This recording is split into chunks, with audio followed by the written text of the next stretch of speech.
Hi guys, நீங்கள் பொது இடத்துல சூதாடினா உங்களை போலீஸ் தூக்கிட்டு போயிடுவாங்க. ஆனால் அதுவே நீங்கள் ஒரு பெட்டிங் ஆப்பில் கேம் ஆடி காசு ஜெயிச்சா அது பெட்டிங்கே கிடையாது, அது லீகல். எப்படி? இதற்கு காரணம் ஆங்கிலேயர்கள் போட்ட ஒரு சட்டம். இந்தியாவில் இந்த சூதாற்ற பழக்கம் ஏன்ஷியன் டைம்லேருந்து இருந்திருக்கு. அதனால தான் மகாபாரத்தில் பாண்டவர்களுக்கு என்ன ஆச்சு இந்த சூதாற்ற பழக்கத்தினால அப்படின்ற ஒரு தத்துவமே ஃபார்ம் ஆயிருக்கு. எனிவே ஆங்கிலேயர்கள் இந்தியாவை ஆட்சி பண்ணிட்டு இருக்கிறப்போ அவங்க கேம்பிளிங் ஹவுசஸை நிறைய கொண்டு வந்துட்டாங்க. இப்படி நிறைய கொண்டு வந்ததுனால அவங்களுக்கே பிரச்சனைகள் பல வந்துட்டு இருந்தது. ஸோ இதை ஸ்டாப் பண்ணுறதுக்காக கொண்டு வந்தது தான் பப்ளிக் கேம்பிளிங் ஆக்ட் 1867. இந்த ஆக்டில் நிறைய விஷயங்கள் இருக்குது. பட் முக்கியமான 3 விஷயங்கள்: விலங்குகளை பயன்படுத்தி எந்த ஒரு சூதாட்டமும் பண்ணக்கூடாது, அண்டு கேம் ஆஃப் ஸ்கில் படி தான் எந்த ஒரு விளையாட்டு இருந்தாலும் விளையாடணும், கேம் ஆஃப் சான்ஸ் படி விளையாடக்கூடாது. கேம் ஆஃப் ஸ்கில்னா அந்த விளையாட்டு விளையாடுறதுக்கு ஸ்கில் தேவை, கேம் ஆஃப் சான்ஸ்னா அந்த விளையாட்டு விளையாடுறதுக்கு ஸ்கில் தேவை இல்லை. ஜஸ்ட் இப்படி தான் இருக்குது சட்டம். கேம் ஆஃப் ஸ்கில்னா என்னென்ன, கேம் ஆஃப் சான்ஸ்னா என்னென்ன அப்படின்ட்டு எந்த ஒரு டிஸ்கிரிப்ஷனும் இல்லை. ஸோ இதனால தான் பிரச்சனையே ஆரம்பிக்குது. இந்தியாவுக்கு சுதந்திரம் கிடைச்சதுக்கப்புறம் இந்த சட்டத்தை 7th ஷெடியூலில் போடுறாங்க. விச் மீன்ஸ் ஸ்டேட் நினச்சா இதை ஆஸ் இட் இஸ் ஃபாலோ பண்ணலாம், இல்லாட்டி கொஞ்சம் மாடிஃபை பண்ணி மாற்றி ஃபாலோ பண்ணலாம், இல்லாட்டி கம்ப்ளீட்டாக சேஞ்ச் பண்ணி ஃபாலோ பண்ணலாம். பட் கவர்மெண்ட் பொதுவாக இதை விரும்பதான் செய்கிறாங்க. இதை கம்ப்ளீட்டாக பேன் பண்ண அவங்க விருப்பப்படுறது கிடையாது மோஸ்ட்லி. ஏன்னு நான் சொல்கிறேன்.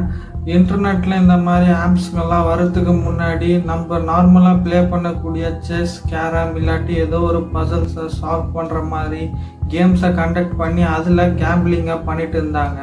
இதனால் நிறைய கேசஸ் வந்துட்டு இருந்தது. So government prize competition act அப்படின்ற சட்டத்தை 1955 போட்டு அந்த மாதிரி விஷயங்களை ஸ்டாப் பண்ணுறாங்க. ஆனால் ஆன்லைன் கேம்பிளிங் கேம்ஸை பொறுத்த வரைக்கும் கவர்மெண்ட் அந்த மாதிரி எந்த ஒரு விஷயத்தையும் பண்ணலை. இயர் 2000லேருந்தே வந்து பார்த்தீங்கன்னா இந்த மாதிரி ஆன்லைன் பெட்டிங் கேம்ஸுங்களை ப்ரொமோட் செய்யப்படுது இன்டர்நெட்டில். பட் அந்த டைமில் இன்டர்நெட் அவ்வளோ யூசர் ஃப்ரெண்ட்லியான ஒரு விஷயமா இல்லை இப்போ இருக்கிற மாதிரி. யாருக்கெல்லாம் இன்டர்நெட் ஆக்சஸ் கிடைச்சிருந்ததோ அவங்கெல்லாம் மாட்டி சீரடைஞ்சாங்க. இப்போ வந்து இன்டர்நெட் யூசர்ஸ் வந்து நிறைய பேருக்கு சுலபமாக கிடைக்க ஆரம்பிச்சது. ஸோ நிறைய பேர் பாதிப்பு அடைகிறாங்க.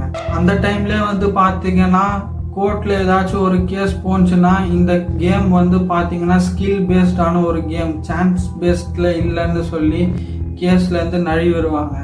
ஸோ இப்பயும் அதான் நடந்துட்டு இருக்கு. ஒரு பக்கம் இந்த பெட்டிங் ஆப்ஸ் வந்து ப்ரொமோட் ஆகிட்டே வருது, இன்னொரு பக்கம் சாதாரணமான விளையாடுற ஸ்போர்ட்ஸ் கூட கேம்பிளிங்குள்ளே வருது. எப்படின்னா ஃபேண்டசி ஆப்புங்க.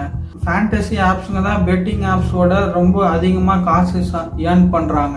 கனவு 11 ஆப் வந்து பார்த்தீங்கன்னா ப்ளே ஸ்டோரில் எவ்வளோ டவுன்லோட்ஸில் பெற்றிருக்கு நீங்களே சும்மா சர்ச் பண்ணி பார்த்துக்கோங்க. எந்த ஒரு பெட்டிங் ஆப்ஸுமே வந்து பார்த்தீங்கன்னா அந்த மாதிரி ஒரு ஃபேண்டசி ஸ்போர்ட்ஸ் ஆப் பெற்ற டவுன்லோடை பெறலை. கவர்மெண்ட்டும் வந்து பார்த்தீங்கன்னா இந்த மாதிரி பெட்டிங்ஸ் ஆப்ஸை சப்போர்ட் தான் பண்ணுவாங்க. ஏன்னா அதிகமான லாபம் பார்க்கறதே கவர்மெண்ட் தான். ஒரு 5 பேர்கிட்ட இருந்து 100 ரூபாய் வாங்கி ஒரு கேமை கண்டக்ட் பண்ணுறாங்கன்னா ஃபஸ்ட்டு கவர்மெண்ட் அதுலேருந்து 28% ஜிஎஸ்டி எடுப்பாங்க. பேலன்ஸ் 360 ரூபாய். இந்த ஆப் ஓனர் வந்து பார்த்தீங்கன்னா அந்த ஆப் பிளாட்ஃபார்ம் வந்து பார்த்தீங்கன்னா ஒரு 15 to 30% பிட்வீன் அவன் கமிஷன் எடுப்பான். ஸோ அது நம்ம 20% ஒரு தோராயமாக வச்சுக்கிட்டா கூட பேலன்ஸ் இந்த 288 ரூபாய் ஒரு நபருக்கு கிடைக்கும்னு பார்த்தீங்கன்னா அதுவும் கிடையாது.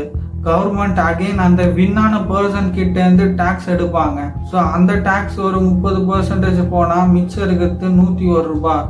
ஸோ வின்னான பர்சன் வந்து பார்த்தீங்கன்னா போட்ட காசு 100 ரூபாய். ஸோ அவனுக்கு லாபம் வந்து பார்த்தீங்கன்னா 101 ரூபாய்.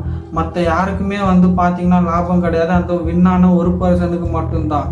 அந்த ஆப்காரன் 72 ரூபாய் லாபம் பார்த்துருக்கான். அண்ட் கவர்மெண்ட் 226 ரூபாய் லாபம் பார்த்துருக்காங்க. இந்த மாதிரி ஆப்ஸ்னால கவர்மெண்ட் தான் ரொம்ப அதிக காசை ஏர்ன் பண்றாங்க.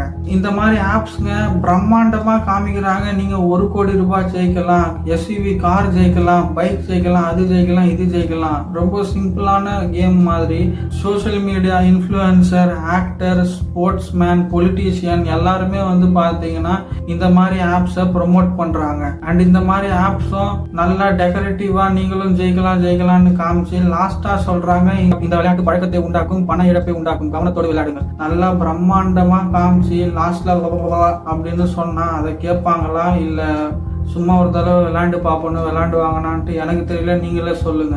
ஸோ ஒன்ஸ் நீங்கள் அடிக்ட் ஆகிட்டீங்கன்னா உங்களுக்கு எந்த மாதிரி நிலைமைகள் ஏற்படும்ட்டு நான் சும்மா ஒரு 4 எக்ஸாம்பிள் சொல்கிறேன். சொல்லிட்டே போனோம்னா சொல்லிட்டே இருக்கலாம், அந்த அளவுக்கு கேஸுங்க இன்டர்நெட்டில் இருக்குது. பட் 4 எக்ஸாம்பிள் சொல்கிறேன். ஹைதராபாத்தில் ஒரு பையன் 11th கிளாஸ் படிக்கிற ஒரு பையன் 36 லட்சத்தை இழந்துட்டான். கர்நாடகாவில் 1 கோடி ரூபாய் ஹஸ்பண்ட் இழந்ததை பார்த்து அவங்களோட ஒய்ஃப் வந்து சூசைட் பண்ணி இறந்துட்டாங்க. சென்னையில் 23 வயசு பையன் வந்து ரொம்ப அதிக அமௌண்ட்டை இழந்து சூசைட் பண்ணி செத்துட்டான். நம்ம தமிழ்நாட்டில் வந்து பார்த்தீங்கன்னா ஒரு மிலிட்ரி பர்சன் வந்து பார்த்தீங்கன்னா இந்த மாதிரி கேம்க்கு அடிக்ட் ஆகி சூசைட் பண்ணி செத்துட்டாரு. இது வந்து ஒரு அடிக்ஷன் மாதிரி. ஸோ இந்த மாதிரி விஷயத்தில் அடிக்ட் ஆகும்போது அதுலேருந்து விடுபடுறது ரொம்பவே ஒரு கஷ்டமான விஷயம்.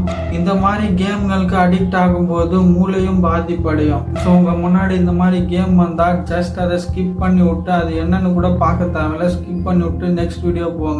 அண்ட் இந்த வீடியோவுக்கு லைக் பண்ணி ஷேர் பண்ணுங்க. ஸோ தட் நிறைய பேர் இதை பார்த்துட்டு எச்சரிக்கையோடு இருப்பாங்க.